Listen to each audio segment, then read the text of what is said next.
ప్రస్తుతం రాష్ట్ర వ్యాప్తంగా కూడా శ్రీకాళహస్తిలో ఎవరైతే వినుతా కోట ఇన్ఛార్జ్గా అక్కడ నియోజకవర్గ ఇన్ఛార్జ్గా వ్యవహరిస్తున్నారో ఆమె యొక్క డ్రైవర్ హత్య కేసులో వాళ్ళ పాత్ర చాలా ఉందని చెప్పేసి కూడా వైసీపీ పెద్ద ఎత్తున ప్రచారం చేస్తుంది. అయితే ఈ నేపథ్యంలో వెంటనే జనసేన పార్టీ రియాక్ట్ అయ్యి దానికి సంబంధించిన వ్యక్తుల మీద బహిష్కరిస్తూ ప్రకటన అయితే విడుదల చేశారు. అయితే ఈ విడుదల చేసిన నేపథ్యంలో కొంతమంది జనసేన పార్టీకి సంబంధించిన నాయకులు కార్యకర్తలు ఇదేంటి ఇదేమైనా సివిల్స్కి ప్రిపేర్ అయ్యే ఎగ్జామా, అంత కఠినంగా మీరు చర్యలు తీసుకోవాల్సినంత అవసరం ఏముంది అని చెప్పేసి కూడా సోషల్ మీడియా వేదికగా మాట్లాడుతున్నారు. అసలు ఇలాంటి చర్యలు తీసుకోవడం వెనక మిగతా కార్యకర్తల్లో భయము బాధ్యత ఏర్పడుతుంది అనేది జనసేన పార్టీ యొక్క ప్రధాన ఉద్దేశం. అయితే ఇదే అంశానికి సంబంధించి మనతో మాట్లాడేందుకు జనసేన పార్టీ విజయవాడ ప్రచార కమిటీ కోఆర్డినేటర్ తిరుపతి సురేష్ గారు అయితే ఉన్నారు. ఆయనతో మాట్లాడే ప్రయత్నం చేద్దాం. చెప్పండి సురేష్ గారు, ఇందులో అంటే పార్టీ ఎవరైనా తప్పు చేస్తే వాళ్ళని బహిష్కరిస్తూ చర్యలు తీసుకుంటుంది, దాన్ని కూడా వ్యతిరేకిస్తూ జనసేన పార్టీలో ఉన్న వ్యక్తులే వ్యవహరిస్తున్న తీరుని మీరు ఎలా చూస్తారు? 100% పార్టీలో ఉన్న నాయకులు తప్పు చేస్తే పార్టీ తీసుకునే చర్యలకి కట్టుబడి ఉండాలి. అదేవిధంగా జనసేన పార్టీలో ఉన్న జన సైనికులందరూ కూడా పార్టీ తీసుకునే నిర్ణయాలని ఆమోదించాలి. పార్టీ విచారించి ఒక నిర్ణయం తీసుకుంటుంది. అలాంటి నిర్ణయాన్ని మనందరం స్వాగతించాలి. అదేవిధంగా అసలు వైసీపీ పార్టీ అనేది ఈ యొక్క ఇప్పుడు జరిగే పరిణామాన్ని ఎంతో బాగా డిబేట్లు పెట్టి వాళ్ళు ఏదో ట్రోల్ చేస్తున్నారు. ముందు వైసీపీ పార్టీని నేను ఒకటే అడుగుతున్నాను, వైఎస్ వివేకానందరెడ్డి గారి మర్డర్ గురించి ఎప్పుడైనా డిబేట్ పెట్టారా? వాళ్ళు దాని గురించి డిబేట్ పెట్టండి, ఎవరు చేశారు ఏంటనేది. అదేవిధంగా వైసీపీ పార్టీలో ఒక ఎమ్మెల్సీ హోదాలో ఉండి డ్రైవర్ని హత్య చేస్తే అతను ఏమైనా సస్పెండ్ చేశారా? ఇవాళ కేవలం ఆరోపణలు వచ్చినాయి అనే ఒక్క ఉద్దేశంతో మా పవన్ కళ్యాణ్ గారు, మా జనసేన పార్టీ వెంటనే పార్టీ నుంచి సస్పెండ్ చేశారు. అది ప్రతి ఒక్కళ్ళు స్వాగతించాలి.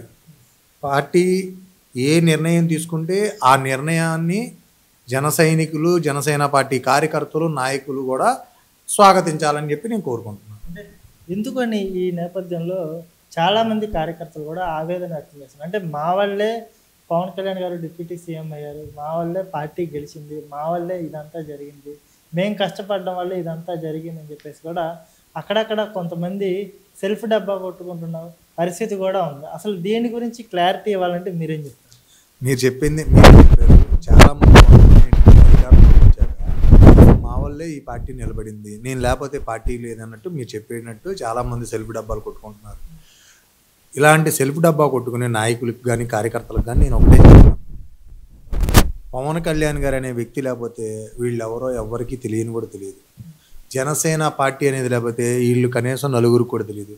జనసేన పార్టీ పేరు చెప్పుకొని వెలుగులోకి వచ్చిన వ్యక్తులు కూడా పార్టీ గురించి మాట్లాడే స్థాయికి వెళ్ళిపోయారు. అలాంటి వ్యక్తుల్ని 100% పార్టీ క్రమశిక్షణ చర్యలు తీసుకుంటుంది. అలాంటి వ్యక్తుల మీద పార్టీకి పవన్ కళ్యాణ్ గారి బలం, జనసేన పార్టీ జనసేన కార్యకర్తలకి బలం. కార్యకర్తలు అందరూ కూడా జనసేన పార్టీని చెప్పుకుని నేను జనసేన పార్టీ అని చెప్పుకుని నాయకులందరూ కూడా ఈరోజు ఎదిగారు. అలాంటి నాయకులు పవన్ కళ్యాణ్ గారి గురించి కానీ జనసేన పార్టీలో క్రమశిక్షణ చర్యలు తీసుకుంటున్న నాయకుల మీద కానీ మాట్లాడటం సబబు కాదని చెప్పి నేను తెలియజేస్తా ఉన్నాను. అంటే ఈ మధ్యకాలంలో ఒక మామిడికాయ అంటే చిత్తూరులో ఎప్పుడు దిగుబడి లేనంతగా మామిడి దిగుబడి రావడం, అదంతా కూడా వైఎస్ఆర్సీపీ ఒక మామిడి పండుని అడ్డం పెట్టి కొంత రాజకీయం కూడా చేసింది కదా. ఇదే అంశానికి సంబంధించి అక్కడ రైతుల్ని పరామర్శించడానికి మన మాజీ ముఖ్యమంత్రి వైఎస్ జగన్మోహన్ రెడ్డి గారు కూడా వెళ్ళడం, చిత్తూరు పర్యటన చేయడం, వీటి గురించి కామెంట్ చేయాలంటే మీరేం చేస్తారు? మీకు ఆల్రెడీ నేను ఎంత చెప్తున్నా, అది ఒక వైఎస్ జగన్ పార్టీ పేరేంటి వైసీపీ పార్టీ అనేది ఒక ఫేక్ పార్టీ. మీరు అది నిజాలన్నీ డ్రోన్ మీకు నిజాలని చెప్పి తెలియజేసిందా లేదా? ఆయన వచ్చేటప్పుడు ఒక 2 ట్రాక్టర్లో మామిడికాయలు తీసుకొచ్చి రోడ్ల మీద పోసి అవి తొక్కిస్తూ నిరసన అని చెప్తే ప్రజలందరికీ తెలిసిపోయింది మీరు కావాలని చేసింది, ఒక పేటీఎం బ్యాచ్ చేసిందని చెప్పి, ఒక ఈవెంట్ ఆర్గనైజ్ చేసిందని చెప్పి ఆల్రెడీ ఒక నిర్ధారణకు వచ్చారు. దాని గురించి ఇంకా నేనేం మాట్లాడతాను చెప్పండి మీరు? అంటే ప్రతిదీ వాళ్ళకి అనుకూలంగా వైసీపీ మార్చుకోవడం రాజకీయంగా ఏదో ప్రజల్ని ఏమార్చే ప్రయత్నం చేయడం. ఎందుకంటే నిజంగా వైఎస్ఆర్ కాంగ్రెస్ పార్టీ ప్రజల తరపున పోరాడుతుందని మీరు బలంగా భావిస్తున్నారా, లేకపోతే మళ్ళీ అధికారంలోకి రావడం కోసం ఎన్ని ఎత్తులైనా ఎన్ని జిత్తులైనా పండుతారని మీరు భావిస్తున్నారు? అంటే నిజంగా వాళ్ళు ప్రజల తరపున ఉండి నిలబడి ఫైట్ చేయట్లేదా? నిజం చెప్పండి మీరు. 100% వాళ్ళు ప్రజల తరపున ఎప్పుడూ ఫైట్ చేయాల, ప్రతిపక్షంలో ఉన్నప్పుడు ఫైట్ చేయాల, అధికారంలో ఉన్నప్పుడు వాళ్ళకి న్యాయం చేయాల. ఇప్పుడు ప్రతిపక్షంలో కూడా వాళ్ళు ఫైట్ చేయాల. కేవలం అధికార వ్యామోహం కోసమే వాళ్ళు నాటకాలన్నీ, కేవలం అధికార వ్యామోహం కోసమే వాళ్ళ నాటకాలు. ఇది పక్కాగా చెప్తున్నాం. కావాలంటే చూడండి, గతంలో అతను ప్రతిపక్షంలో ఉన్నప్పుడు 4 సంవత్సరాలు, తర్వాత ఒక 5 సంవత్సరాలు, 9 సంవత్సరాలు రోడ్లు పట్టుకుని ఒక్క అవకాశం ఇవ్వండి అని చెప్పి అడిగిన వ్యక్తి గెలిచాక 5 సంవత్సరాల్లో ఒక్కసారి కూడా ప్రజల దగ్గరికి వచ్చి ఒక మీటింగ్ చెప్పారా? పట్టాల చాటును తిరిగిన వ్యక్తి అతను. ప్రజలు అతనికి నమ్మరు. ఆయన ఎన్ని వేషాలు వేసినా ప్రజలు ఇంకొకసారి అతనికి అవకాశం ఇవ్వరని చెప్పి నేను తెలియజేస్తాను. పవన్ కళ్యాణ్కి కూడా ఇంకోసారి అవకాశం ఇవ్వము. పవన్ కళ్యాణ్ కూడా రియాలిటీ అంటే బయట పడిపోయిందని కూడా ఇప్పుడు కొన్ని వర్గాల్లో చర్చ అయితే నడుస్తుంది. దీనికి మీ సమాధానం? పవన్ కళ్యాణ్ గారి గురించి మాట్లాడటం అనేది ఏ పార్టీ నాయకులకైనా, కామనర్స్ అసలు వాళ్ళు ప్రజలైతే దేవుళ్ళ కొలుస్తున్నారు. ఎవ్వరు వ్యతిరేకించట్లేదు. పవన్ కళ్యాణ్ గారు చేసే పనులకి అన్ని సామాజిక వర్గాల ప్రజలు కూడా ఆయనకి అభిమానులు అయిపోతున్నారు. ఆయన ఒక దేవుళ్ళ కొలుస్తున్నారు. మీరందరూ చూస్తున్నారు కదా. ఆయన ఎక్కడో మన్యం ప్రాంతాల్లోకి వెళ్ళి ఈరోజు రోడ్లు వేపించి ఆయన ఈరోజు డిప్యూటీ సీఎంగా పనిచేస్తూ కూడా ఆయన సొంత నిధులు తీసుకొచ్చి ప్రజలకి పంచుతున్నారు. అలాంటి వ్యక్తి గురించి మనం అసలు మాట్లాడతాం, ఆయన కొలవాలి తప్ప మాట్లాడటం కూడా ఏముండదు. ఈ సందర్భంగా మీరేం చెప్పారు? అంటే పవన్ కళ్యాణ్ గారిని విమర్శించే వాళ్ళకి మీరు ఒక అభిమానిగా, ఒక కార్యకర్తగా, ఒక నాయకుడిగా మీరేం చెప్పవచ్చు? జనసేన పార్టీ నాయకులందరికీ కూడా, కార్యకర్తలందరికీ కూడా ముఖ్యంగా విజ్ఞప్తి చేస్తున్నా, జనసేన పార్టీ తీసుకునే నిర్ణయాలని ఎవరూ కూడా సోషల్ మీడియాలో తప్పుగా పోస్ట్ చేయమాకండి. ఎందుకంటే మీకు ఒక ఆవేదన ఉంటే మీరు పార్టీ ఆఫీస్కి వెళ్ళండి, అక్కడ పార్టీ ఆఫీస్లో మాట్లాడండి. మీరు చేసే పోస్ట్ని గోతిగాడ గుంటనక్కల్లాగా ఎదురు చూస్తున్న వైసీపీ బ్యాచ్ ట్రోల్ చేస్తున్నారు. ఈ విషయం మీకు అర్థమవుతుందా? పార్టీ అనేక రకాలుగా ఆలోచించి ఒక నిర్ణయం తీసుకుంటుంది. పార్టీ తీసుకునే నిర్ణయానికి మనం అందరం కట్టుబడి ఉండాలి.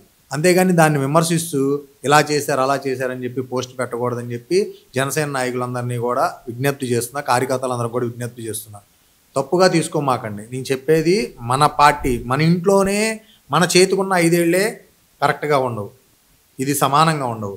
అలాంటిది ఒక పార్టీలో, అదీగాక కూటమిలో ఇంత పెద్ద 3 పార్టీలు జరుగుతున్న సందర్భంలో పదవులు అనేవి వచ్చేటప్పటికి లేట్ అవ్వచ్చు.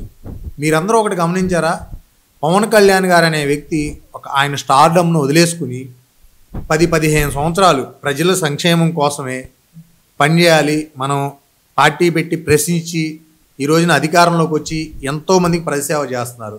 ఆయన అధికారంలోకి వచ్చి ప్రజాసేవ చేయడానికే 15 సంవత్సరాలు పట్టింది.